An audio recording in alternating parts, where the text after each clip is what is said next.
The gallery was too bright. Mara adjusted the strap of her bag and shifted to the far end of the crowd, away from the murmurs about brushstroke theory and emotional restraint. She stood in front of a quiet piece, mostly white space, one small charcoal figure sitting cross-legged in a corner. Framed silence, she'd called it in the exhibition notes. It's like a drawing of how I feel at parties, a voice said beside her. Mara turned. He was tall, soft around the mouth, with one of those faces that didn't scream anything, not handsome, not average, just balanced. The kind of face you notice only if he speaks. She gave a half-smile. Then you picked the right corner. He laughed, not loud, just quick, amused. You're Mara, right? Assistant curator? She nodded, careful. I am. You? Damien. I came for the post-lecture panel. Stayed for the wine and silence. She let the silence stretch. I liked what you said about stillness in visual language, he added. You didn't talk like you were trying to impress anyone. Mara tilted her head, skeptical. That's supposed to impress me? No, he said. Just meant I liked it. Simple. Flat. No flex. Ha. He looked at the painting again. Want to grab coffee sometime and talk more about awkward eye contact and unprocessed childhood trauma? She blinked. Was that a joke? No, she said gently, stepping back. I don't date strangers. Or otherwise. His eyebrows barely moved.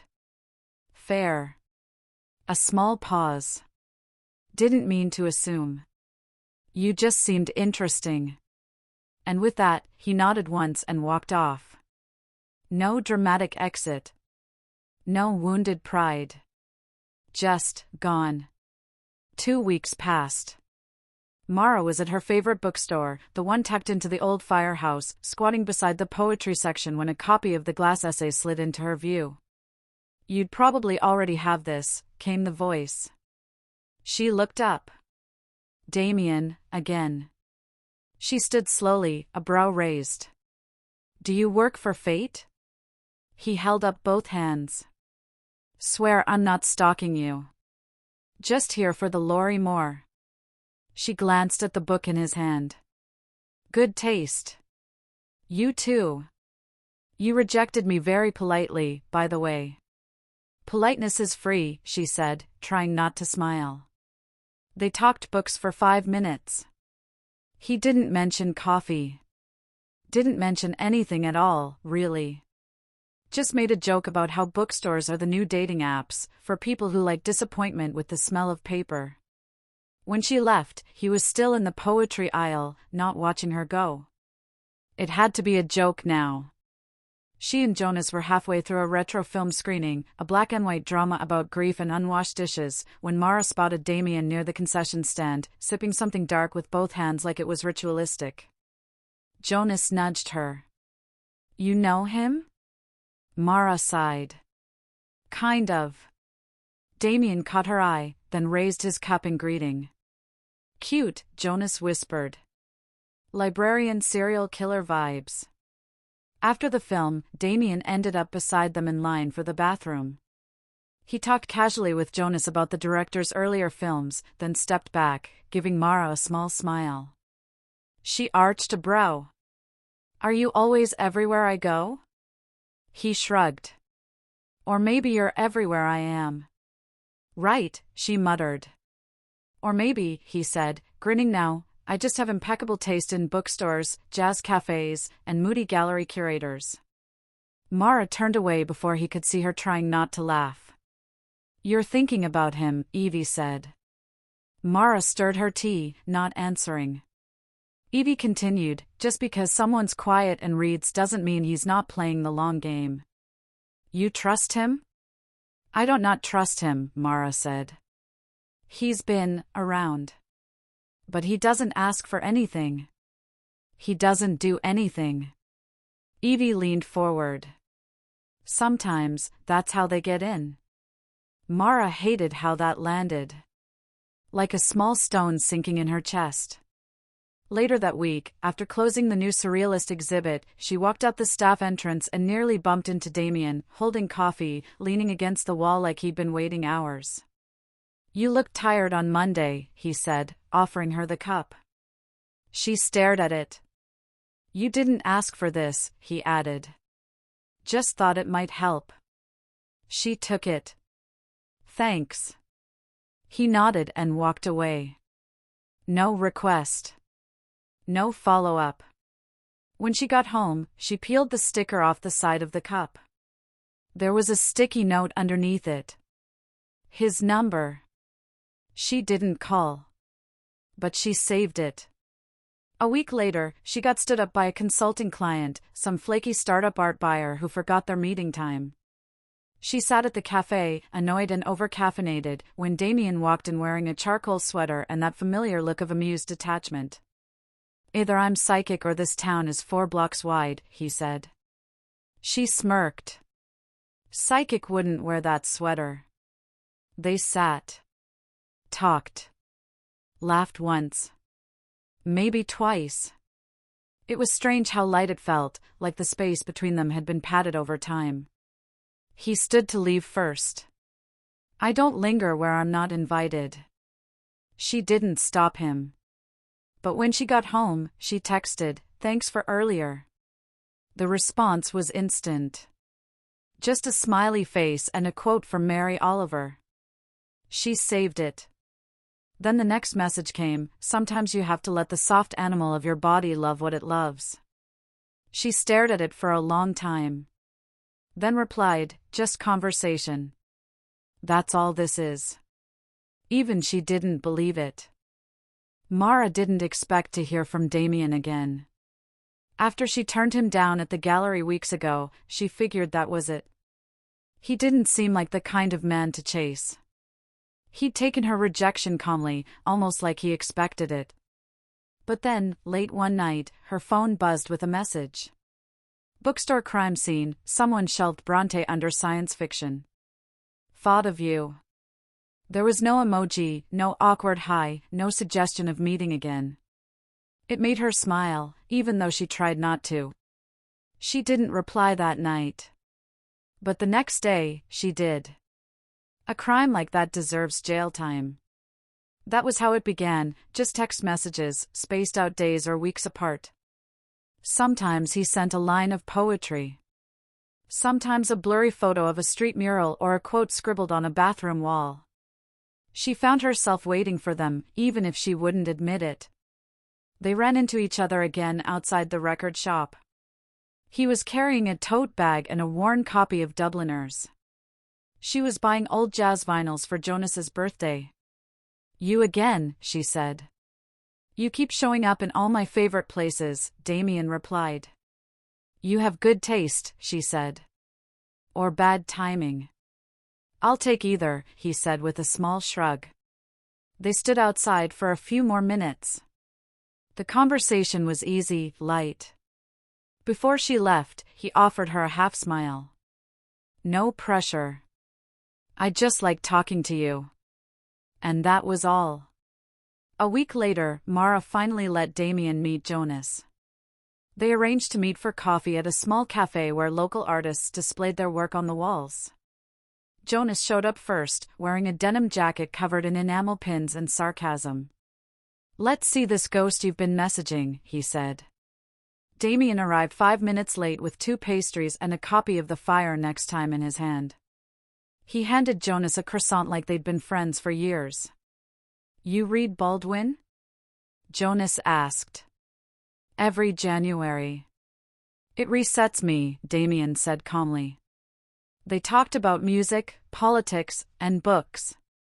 Damien was thoughtful, soft-spoken, and warm without being loud. He didn't try to dominate the conversation. He made space for silence, which Mara noticed more than anything. Afterward, Jonas leaned in and whispered, "Okay. I like him. He's got that quiet danger energy. Like he either writes poems or plots robberies." "He's harmless," Mara replied, trying to believe it. Jonas raised an eyebrow. So is carbon monoxide. Mara laughed, but she didn't forget the comment. A few nights later, Mara met Evie for tea at a dim little lounge near her apartment. They sat in the corner booth, wrapped in soft jazz and candlelight. "He's very polite," Mara said. Evie stirred her drink without looking up. "Polite is not a personality. He doesn't ask for anything. No pressure, no weird lines." "Exactly," Evie said, lifting her eyes. "Some people don't come in loud. They study you first." Mara looked away. She didn't argue. But something in her chest tightened. A letter arrived on a Thursday afternoon. It was in a plain white envelope, left at the front desk of the museum. No return address. Inside, folded neatly, was a page torn from a poetry book. Damien's handwriting was on the back. "Thought of you when I read this. Maybe because it's about something quiet that wants to be loud but doesn't know how." The poem was about silence. Loneliness. Restraint. One line stood out. "The soul is silent. If it speaks at all, it speaks in dreams." Mara held the paper for a long time before she placed it in the drawer by her bed. That weekend, they met again, this time in an outdoor movie screening in the park. A black and white classic played on the side of an old brick building. They sat on a blanket. Damien didn't try to hold her hand. He barely moved. But somehow his stillness made her more aware of her own heart. She barely remembered the film. She remembered how he looked sideways at her during the quiet parts. And how, when she stood up at the end, he didn't try to follow, just walked beside her in silence, hands in his coat pockets. When they reached her door, he smiled. "Good night, Mara." "Good night," she said softly. She watched him walk away and stood there long after he'd turned the corner. It rained the night everything changed. Not a light drizzle, a sharp, cold downpour that came fast and without warning. They had just left the record shop, arguing about Fleetwood Mac. Mara said Rumors was perfection. Damien said Tusk was better. They were laughing, walking close. The first drop hit her cheek. Within seconds, the sky opened up. "Great," she muttered. Damien grabbed her hand and pulled her under a stone bridge by the tracks. They were both soaked. She tried shaking the water out of her jacket, laughing at herself. Damien pulled off his coat and draped it over her shoulders. He didn't say anything, didn't wait for permission. Just did it. "You'll get wet," she said. "I'll survive." Rain hit the pavement in sheets. They were standing close now, barely a foot apart. The noise of the rain filled the silence between them. "I don't know what this is," Mara said finally. Damien looked at her gently. "I'm not asking for anything." She stepped toward him. He didn't move. She kissed him. It was slow and warm. His lips didn't rush. His hands stayed at his sides until she reached for them. He pulled her in softly, like he didn't want to scare her. When they pulled apart, he looked into her eyes and said, "Whatever this becomes, there's no pressure." "I mean that." And she wanted to believe him. After that, things changed quietly. They still didn't call it dating. He still didn't sleep over. But he came by more often. He helped her cook, picked up her favorite tea, remembered small things she didn't even know she'd said. They watched movies together and argued about endings. She let him choose the music sometimes. He made her laugh when she didn't want to. He never made a move first. Every touch, every kiss, started with her. And somehow, that made her feel safe. Jonas teased her. "So, when do I start planning the wedding?" She smiled, but it didn't quite reach her eyes. Evie said nothing. And that silence started to mean something. That night, after Damien left, Mara couldn't sleep. She got out of bed, walked to her desk, and opened the drawer. The poem was still there. She read the line again. The soul is silent. If it speaks at all, it speaks in dreams. She pressed the paper against her chest and whispered to the room, "What are you?" The room didn't answer. But something inside her was starting to. It had been almost exactly 1 year since Mara first gave Damien her number. In that time, nothing between them had ever moved fast. There were no grand declarations, no rushing past boundaries. It all happened in pieces: shared meals, exchanged playlists, evenings that turned into nights, and quiet check-ins that came without pressure. They had routines now. Every Thursday night, Damien brought takeout and a bottle of red wine. Every Sunday morning, they walked through the farmer's market and pointed out odd vegetables. They listened to old music on Mara's record player and argued about which side of an album was better. They cooked together without talking much. The silence between them had become comfortable. Mara still didn't call it love, not out loud. But her body had stopped bracing every time he touched her. She no longer flinched when he said her name softly. Something about his presence had worn down her walls, not by force, but by consistency. That weekend, he invited her on a short trip to a vineyard just outside the city. It was spring, and the air had that soft, green scent of new things. The place was small, peaceful, not one of those loud commercial ones. Just a few quiet cottages, rows of vines, and the hum of bees in the distance. They sat on a blanket beneath a fig tree, eating cheese and drinking something dry and crisp. Damien was leaning back on one elbow, sunglasses half falling down his nose. Mara looked at him and thought, "I could stay here." And she meant it. They wandered down to the riverbank that evening. The light was golden and soft, and everything around them felt slower, as if the world had taken a deep breath and didn't need to exhale yet. Mara stood barefoot at the edge of the water, her shoes in her hand.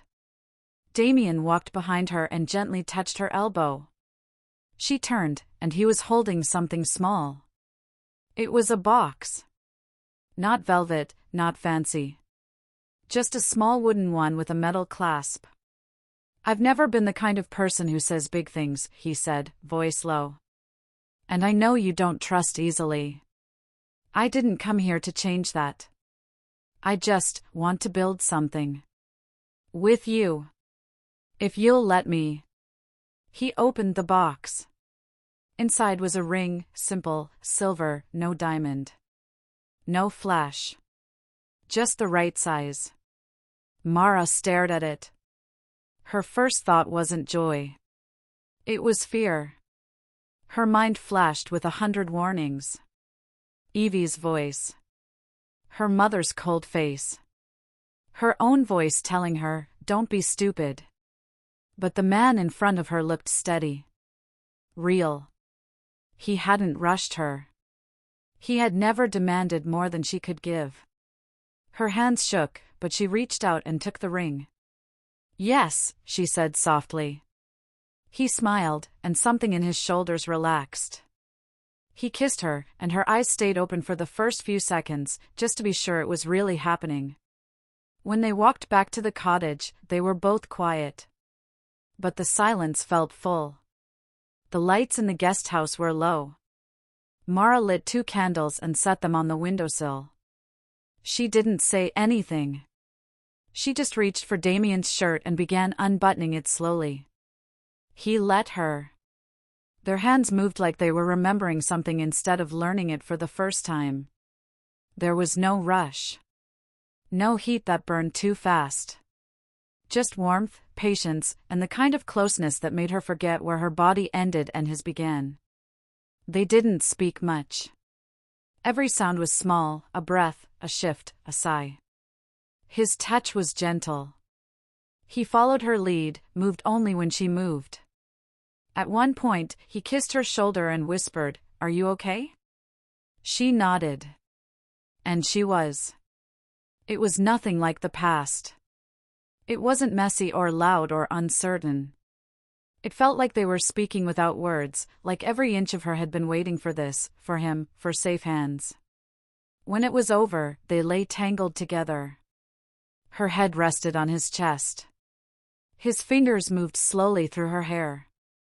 She felt the rise and fall of his breathing. And for the first time in years, she fell asleep without waking up once. Mara woke up warm and soft, sunlight slipping across the wooden floor. She smiled before opening her eyes. The sheet smelled like cedar and salt and Damien. Her hand reached out across the bed, still smiling, still drowsy, until it met cool fabric. Her fingers paused. She opened her eyes fully. The other side of the bed was empty. She sat up slowly. The bathroom door was open. No sound inside. "Damien?" she called out. No answer. She got out of bed, pulling the blanket around her. Checked the hallway. Nothing. His shoes were gone. So was the bag he'd carried. His phone wasn't on the nightstand. The book he'd brought with him, a battered copy of Leaves of Grass, wasn't there either. The ring was still on her finger. But the rest of him had disappeared. She sat on the edge of the bed with her phone in her hand. One missed call. She tried again. It went straight to voicemail. Once. Twice. 3 times. No sound from outside. No knock on the door. No note left on the kitchen counter. No message on the phone. Mara told herself he'd gone out to get breakfast. Or coffee. Maybe he needed a walk. He liked walks. She told herself he'd be back in an hour. Then 2. By the time the sun had climbed fully into the sky, her hands were still resting in her lap. She hadn't moved. Her mouth was dry. Her chest felt hollow. She did not cry. Not yet.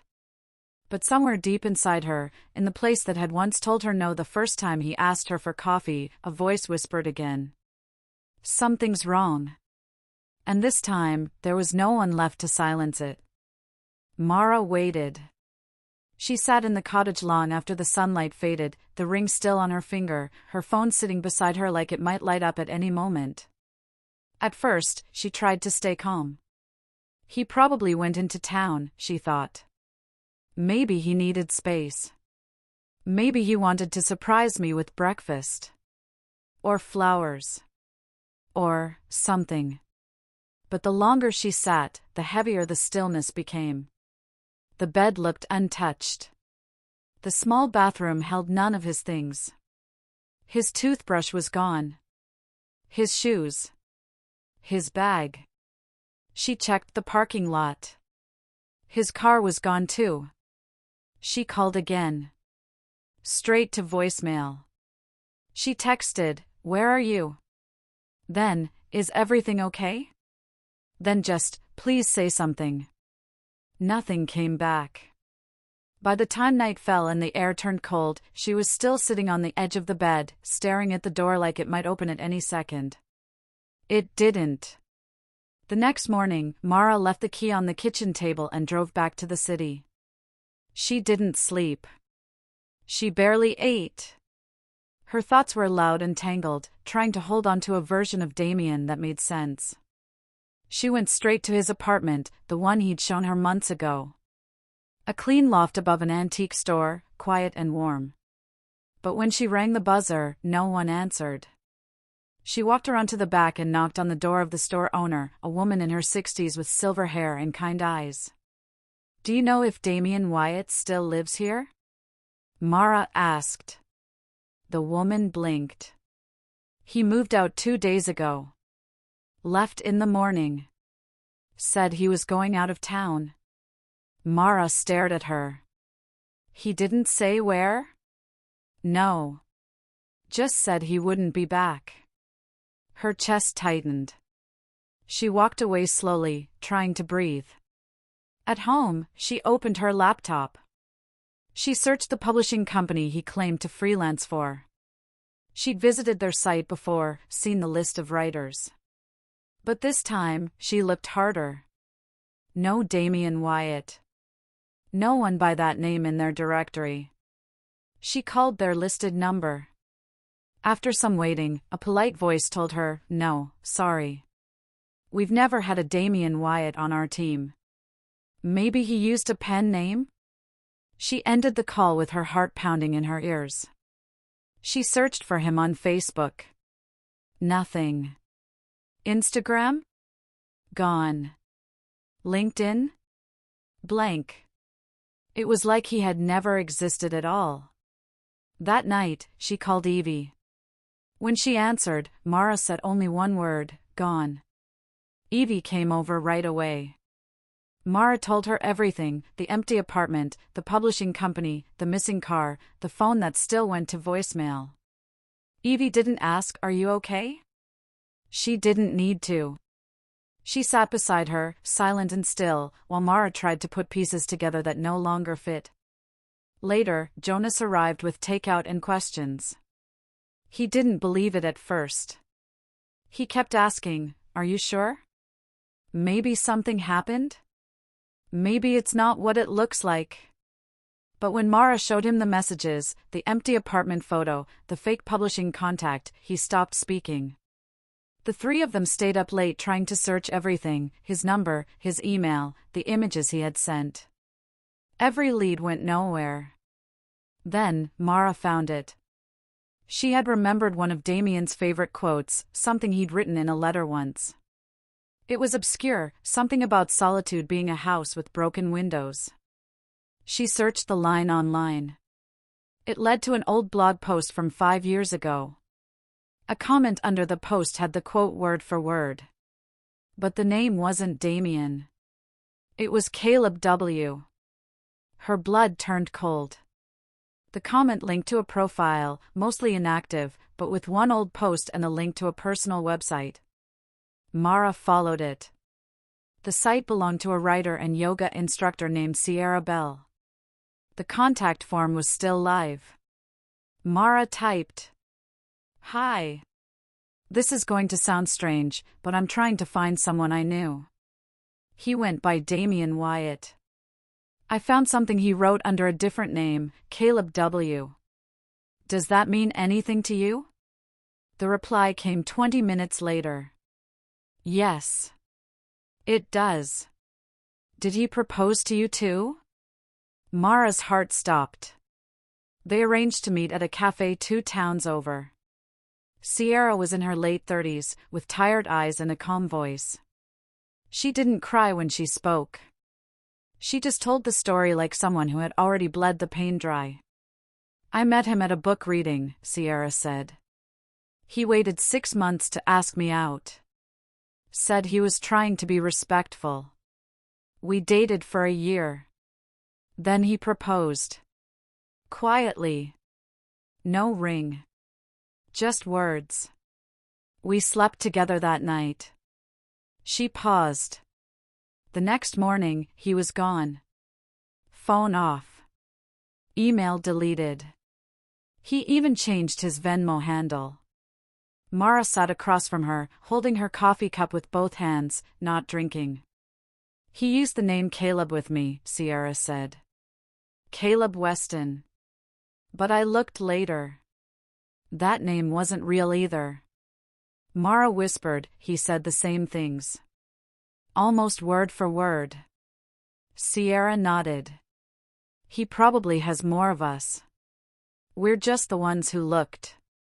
That night, Mara sat in her apartment with the ring box in her hand. She opened it. Looked at the ring. Closed it again. She didn't know what to do with it. Throw it away? Keep it? Burn it? She got up and took down every photo of them. Deleted every message. Cleared out every folder. Every gift. Every word. When she was done, she sat in the center of her living room floor with her arms wrapped around her knees. She still hadn't cried. She felt hollow. Like someone had removed something from inside her while she was asleep. And maybe they had. She thought about the first time they met. The gallery. The art. His soft voice. She thought about the bookstore. The jazz bar. The kisses. The coat in the rain. She thought about how careful he had been. How kind. How good. And how none of it had been real. She thought of Sierra's face across that cafe table. The steady way she'd said, he used the same everything. The weight of it hadn't hit her then, not fully. But now it was landing. Quiet. Heavy. Real. He hadn't just left. He'd never been real at all. The next morning, Mara stood at her kitchen window, holding a mug of cold coffee she hadn't touched. She kept seeing Sierra's face across the cafe table. The way she had spoken, not bitter, not angry, just tired. He used the same words, Sierra had said. Same rhythm. Same ring. Same slow seduction. It hadn't felt real then. But now, standing alone in her apartment, Mara felt it all settling into her chest like ash. She opened her phone. A new message from Sierra had come through. Her name's Elise. I think she's one of us too. Below it, a blurry photo. A woman smiling with a man whose eyes Mara instantly recognized, even with a beard and new haircut. Damien. Or Caleb. Or whatever name he was using now. There was no outrage. No shock. Just a slow, quiet confirmation he was still out there. Doing it again. Mara didn't respond. She set the phone down and whispered, "Enough." Later that afternoon, Mara opened the drawer and took out the ring box. She had kept it longer than she wanted to admit. She didn't even know why. It was small. Weightless. Meaningless now. She opened it. The ring still looked perfect. Untouched. She held it in her palm for a long time. Then she closed her fist around it and walked out the door. The sky was overcast as she drove to the river, the same quiet place where Damien had knelt and asked her to say yes. The same place where she had let her heart believe she was safe. Now it was just water and stone and wind. She stepped to the edge and looked down at the slow-moving current. Without saying a word, she pulled back her arm and threw the ring as far as she could. It landed with a small splash and vanished. She stood there for another minute, watching the ripples fade. Then she turned and walked away. The days that followed were quiet and still. Mara changed the locks on her door. Deleted every trace of him from her phone. She called a new therapist and booked an appointment. She didn't explain much, just said she needed help sorting through the pieces. Jonas came over a few nights a week. Sometimes with wine, sometimes with silence. They didn't talk about Damien anymore. They just sat together. That was enough. Evie stopped giving advice. She let Mara sit in her office and just exist. Sometimes that's all healing looks like, a room where no one asks for more than you're ready to give. Mara stopped asking why. There was no answer that could undo what had been done. Instead, she asked different questions. What now? What is mine again? What did I lose? She didn't feel broken.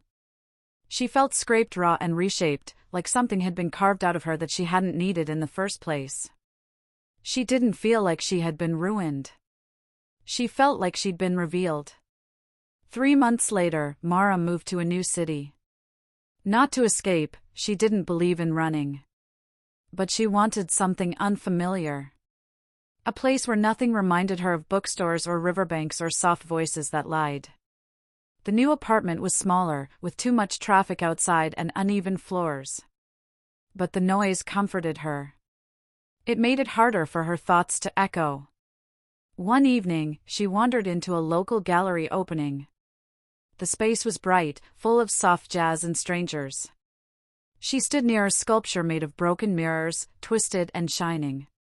A man next to her said, "Looks like someone tried to glue a chandelier back together." Mara glanced at him. He was taller than Damien, with nervous hands and kind eyes. He looked ordinary. A little unsure. He smiled at her. She didn't smile back. But she didn't move away either. That night, Mara stood by the window of her new apartment. She looked out at the city, noisy, restless, full of lives she didn't know yet. She watched a cab turn a corner, headlights cutting across the wet pavement. She thought about how far she'd come. Not in miles. In truth. She remembered that night at the gallery. The first time Damien spoke to her. The way her body had said no before her mouth did. She had silenced it. She never would again. Mara turned off the light and let the dark settle in around her, not like fear, but like a blanket pulled over her shoulders. She now knew that not every smile is safe. Not every no is wrong. The next time her gut whispered, she promised herself she'd listen. If you enjoyed this story, like, comment, share, and subscribe to this channel. Don't forget to hit the notification bell so you never miss a new release.